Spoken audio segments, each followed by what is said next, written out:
In 1942, all the men in Germany were gone, all but a few. Fritz Müller was one of them. "Why aren't you at the front?"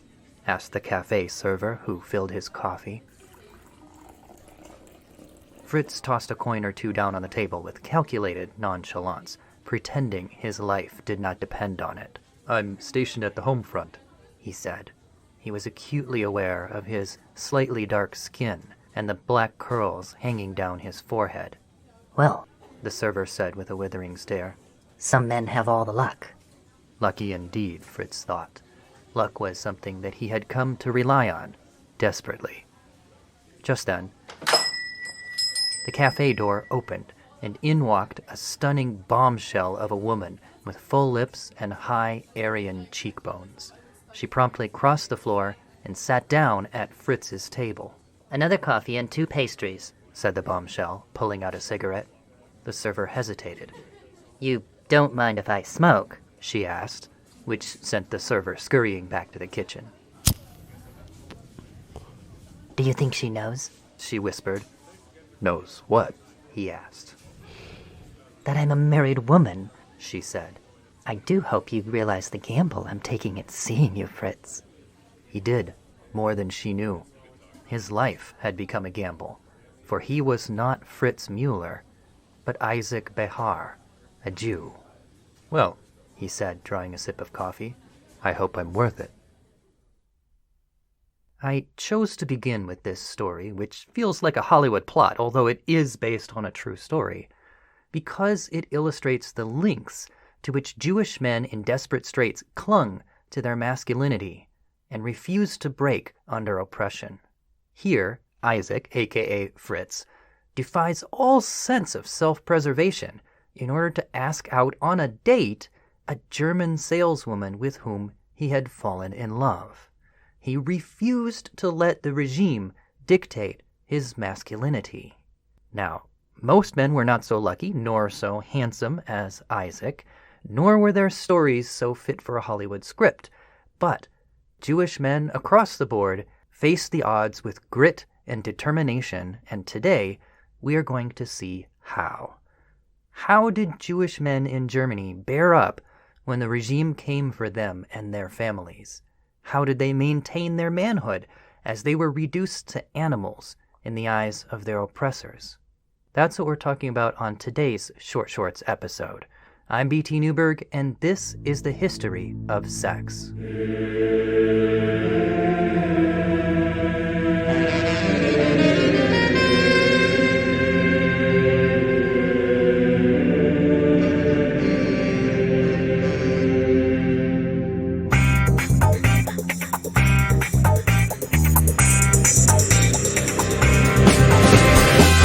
The History of Sex is sponsored by Dr. Gillian Kenny, historian of women, sex, and magic in medieval Europe.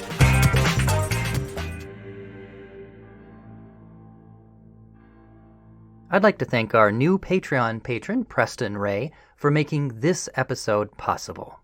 Before we get started, I want to tell you about a great podcast called The History of Germany, which tells the story of the German peoples from the earliest days up to the present. If you're enjoying our Sex in the Third Reich series but want to see how it fits into the bigger picture, you'll love The History of Germany. Veteran podcaster Travis Dow speaks the language fluently, translates German podcasts such as The Secret Cabinet, and has his finger on the pulse of Germany today. If you like expansive histories that fit all the pieces together into a single narrative, you will love The History of Germany. All right, let's start the show. Time for today's Short Shorts. Short!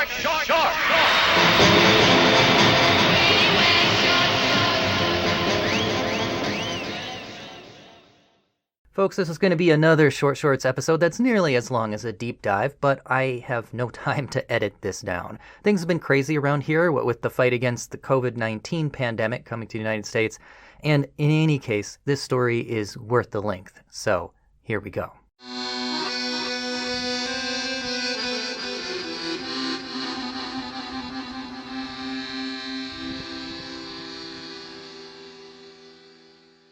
Last time, we heard how the 19th century had seen Jewish men transition from an intellectual form of masculinity to a martial one in an attempt to earn social inclusion through military service.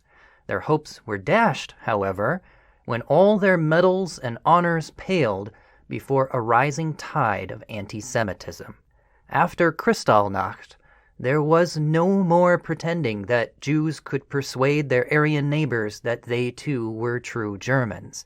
The persuasion game was over, and the game of cat and mouse had begun. Those who looked Jewish, quote-unquote, that is, those who fit the caricatures published in anti-Semitic newspapers, were most anxious.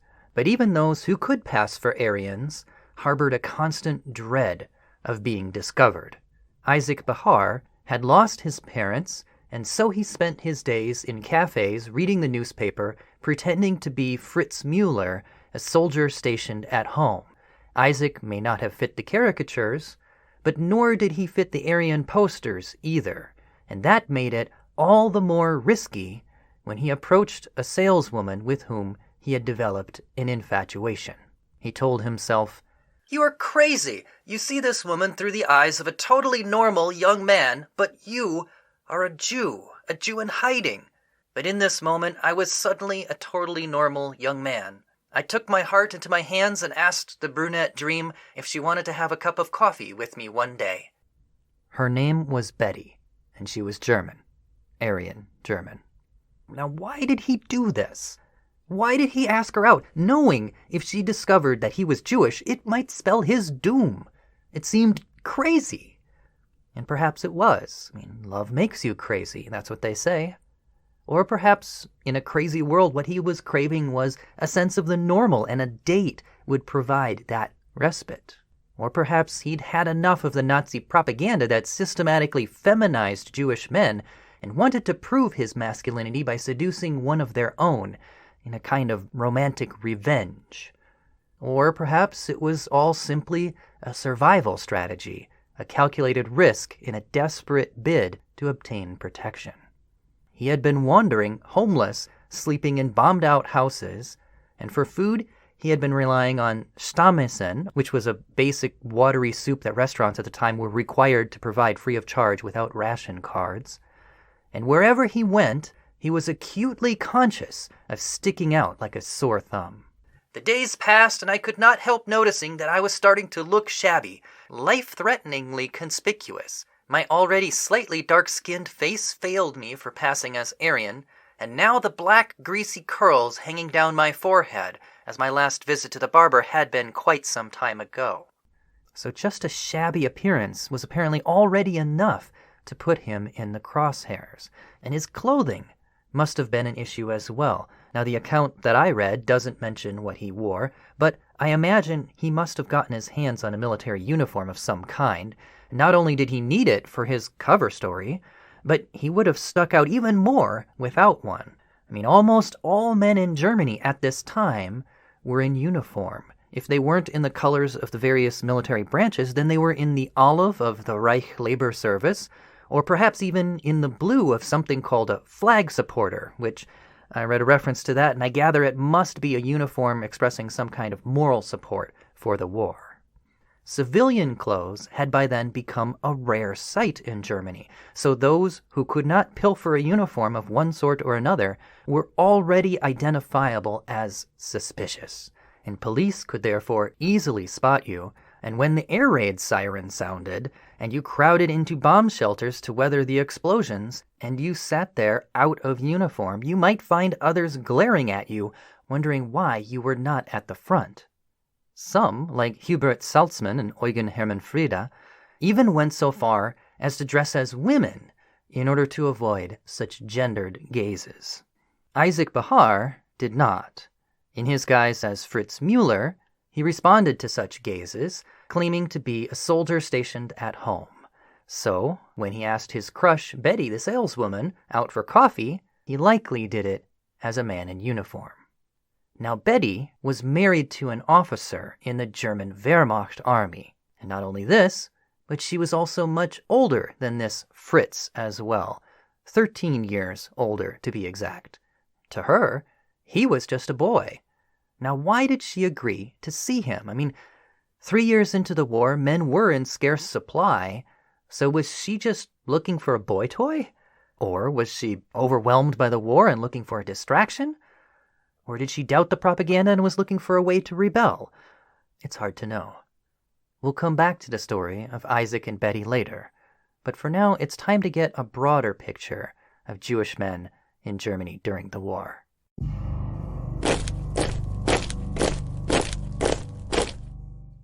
Most other Jewish men were far less fortunate than Isaac, but no less in danger. They lived in fear from the very start.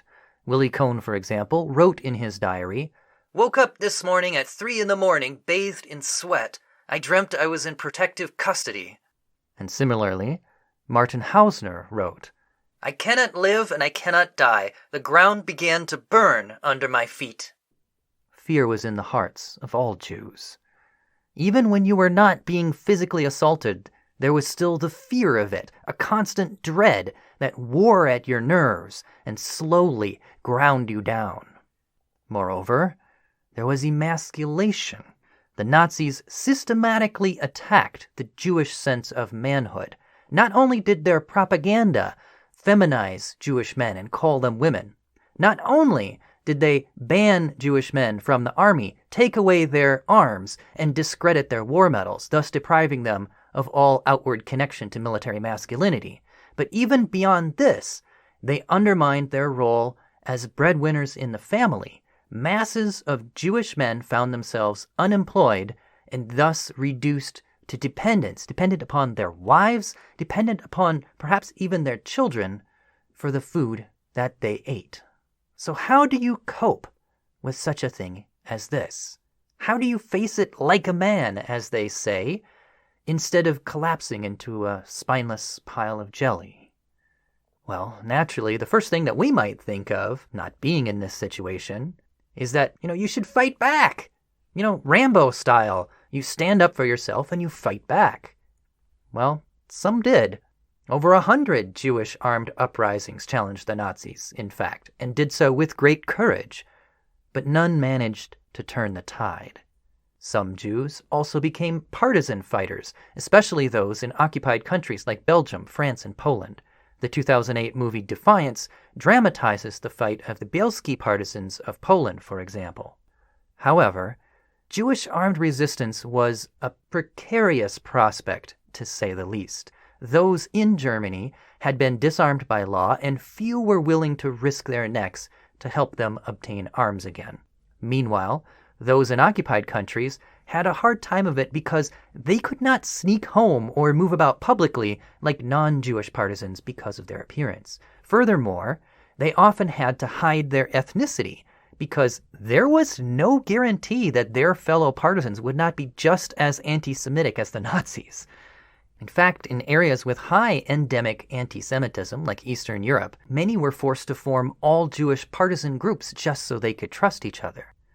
But even this was really a case of out of the frying pan and into the fryer, because all partisan groups everywhere rely on locals for food and information, and an all-Jewish group in an endemically anti-Semitic area is going to find this in short supply indeed. Ultimately, it was just exceedingly difficult for Jews to mount armed resistance, and this was for two main reasons. First, the overwhelming opposition against them, and second, the short supply of aid just mentioned. And this meant that those men who took the Rambo approach were more likely to widow their wives and orphan their children than to help them. Life is just not like a Hollywood action movie, unfortunately. A more realistic prospect to help their wives and children was to endure. Rather than going out in a blaze of masculine glory, men had to survive in order to be able to protect their families when the time came. And this often required making unthinkably hard choices. It might even mean actually separating from your family in order to help them better from afar. In the early days, Nazi violence targeted men much more than women, and so staying with your family was in fact putting them in the line of fire. And consequently, many men made the hard choice to emigrate in order to then work on getting their family out of Germany after them. And later, when emigration was no longer a realistic option, many men chose to submit to labor camp service. Now, this was not an act of meekness, but a hard choice calculated to help their families. The hope was that if they went along with it, their family would be spared. Because remember, no one at the time knew the extent to which the Nazis would go. I mean, today, we know with 20/20 hindsight that boarding a train meant certain death, but no one at the time knew that. Many men, dismissing any rumors to that effect, made the hard choice to board a train in order to avoid an even worse fate for their families. It was a sacrifice, and it was manly. Meanwhile, those who could not emigrate and who had not yet been called to board trains found ways to support their families. Unemployed and at risk of beatings if they went outside, there was little that they could do for them outside the home, but within it, they could still be of service. Many became educators. With their children expelled from school, they took over where schooling left off. They started teaching their own children. And somewhat ironically, the Nazi persecutions ended up enabling men to actually grow closer to their families by having more time to spend with their children. Men were also models of perseverance and stoic dignity for their families. One father, Alfred Schwerin, wrote poignantly to his daughter, telling her to be strong. "Should I ever get arrested and sent to Dachau, do not be afraid and do not get frightened by anyone. You know I have participated in the World War. I have also told you many times that I had always been in the first line of combat, and that even though I had been injured several times and contracted typhoid in Russia, I never had the feeling that something bad could happen to me. Conversely, I felt the confidence that I would return to my home healthy and safely. This feeling did not betray me, so listen then closely. Should I get arrested and transferred to Dachau, stay calm and wait. As confident as I had been in 1914 to 1918 that I would return home, as strongly as I declare to you today that I will also endure Dachau and return to you."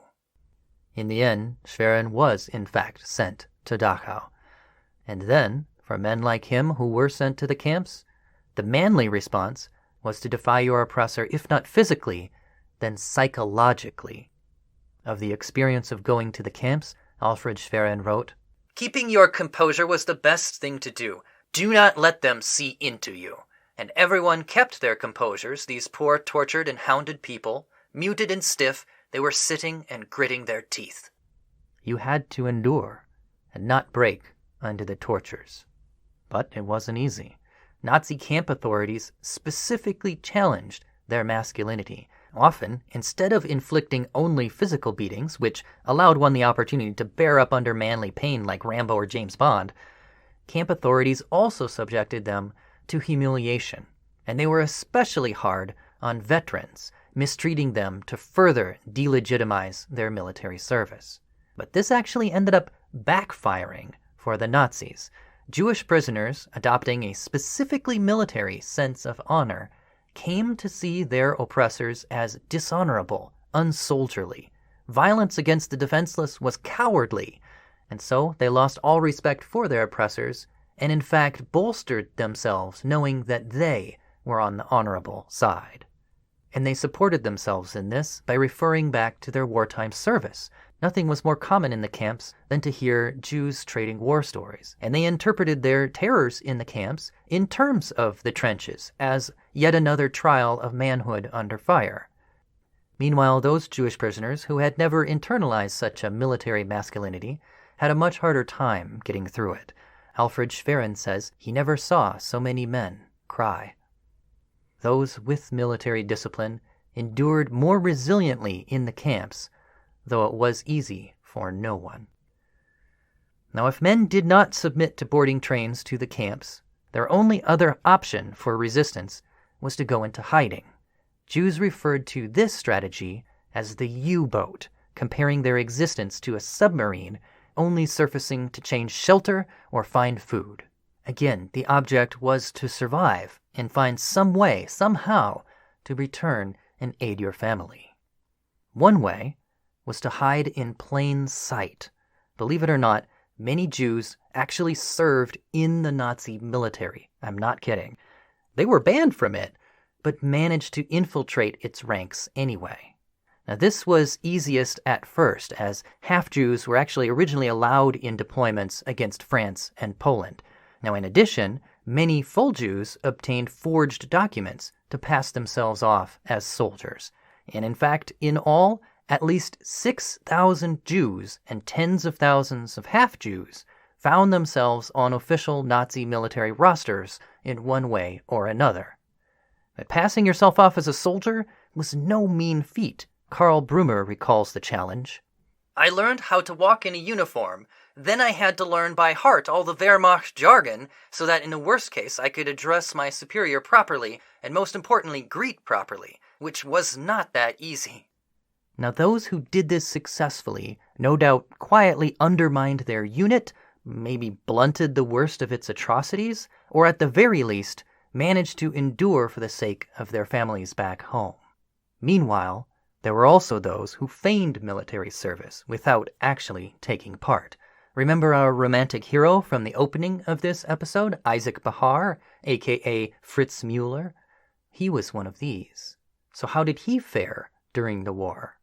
To recap his story thus far, after wandering homelessly like a mouse evading a cat, he had become infatuated with the married Aryan-German saleswoman Betty and dared to ask her out to coffee. So what happened next? Well, she said yes. She met him at the cafe, and from there, they struck up a relationship. And after a few more dates, he moved into her place. At Betty's, I had it splendidly. Not only did I have a protected ceiling over my head, but a beautiful woman as well. I even wore custom-made suits. I enjoyed the luxury, and Betty had her fun in dressing me up nicely. Now, I know what you're thinking. This can't last so long, right? Anyone who has ever seen a Hollywood romance knows precisely what's likely coming next. Eventually, she's going to find out about his lie, then she's going to kick him out, then he'll have to prove himself to win her back, perhaps by turning himself in to save her from suspicion, and finally, tragically, she'll mouth the words, "I love you," as his train is departing. However, once again, life is not like a movie. As it actually happened, when Betty found out that he was Jewish, she didn't care. She continued to harbor him anyway, and he depended on her until the end of the war, all the way up until the Red Army had entered Berlin. And he lived to write about his experience in his memoir, Versprich mir, dass du am Leben bleibst, or Promise Me That You Will Stay Alive. The book is only available in German, unfortunately, which is why my account here is somewhat limited. I'm dependent on a summary of events in a thesis by historian Sebastian Hubel, which is also where all of our quotes for today have come from.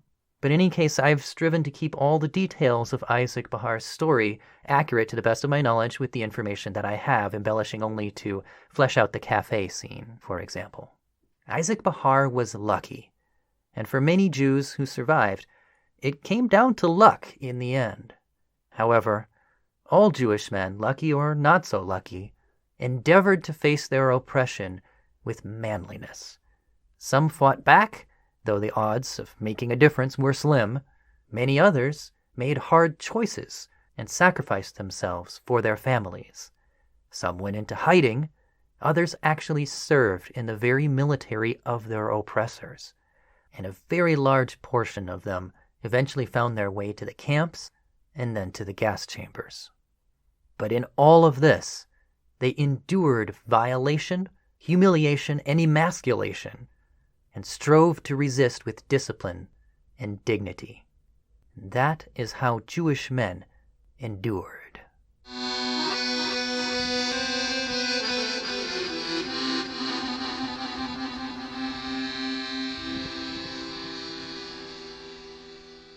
Folks, if you like what we're doing here, you can support the show by subscribing, rating, and reviewing. You can also pledge on Patreon, where $5 a month gets you a portrait drawn in the time period and culture of your choosing. I will draw you as a partisan, boldly plotting resistance, or a doting parent reading to your child as the world outside goes to hell. Or whatever you want. I'll make you look awesome, I promise. Just go to www.patreon.com/btnewberg. That's patreon.com/btnewberg. All right, next week, there's a bit of a break, no episode next week. But next month, we'll be looking at gender in early America, like colonies era and later into the United States. The schedule may be a bit rocky, however. Things have been crazy here with the COVID-19 pandemic. Rachel and I have been scrambling to get our exchange student on a plane back to his home country, and his home country is not making it that easy. And it's really only by the grace of luck that I've managed to get today's episode out at all.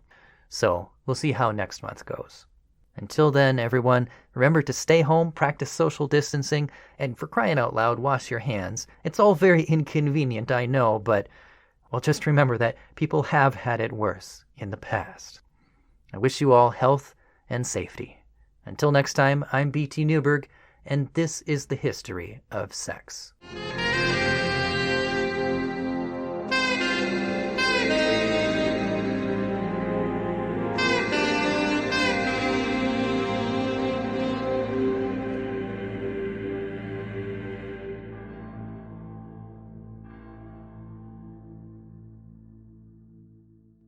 Podcast theme music mixed from tracks by Kevin MacLeod. For additional credits, references, photos, and more, see our website at www.historyofsexpod.com.